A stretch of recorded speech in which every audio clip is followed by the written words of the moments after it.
আসসালামু আলাইকুম প্রিয় বন্ধুরা, কেমন আছেন?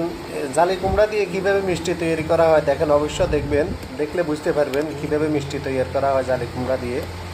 দেখেন, অবশ্য ভিডিওটা দেখবেন, দেখার পরে ভালো লাগলে একটা শেয়ার করবেন, একটা লাইক দিবেন সবাই। দেখেন জালি দিয়ে কীভাবে মিষ্টি তৈরি করা হয়। দেখেন,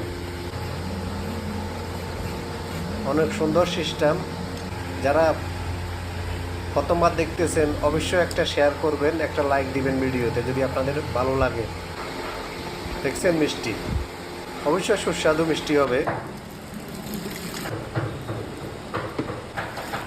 দেখেন,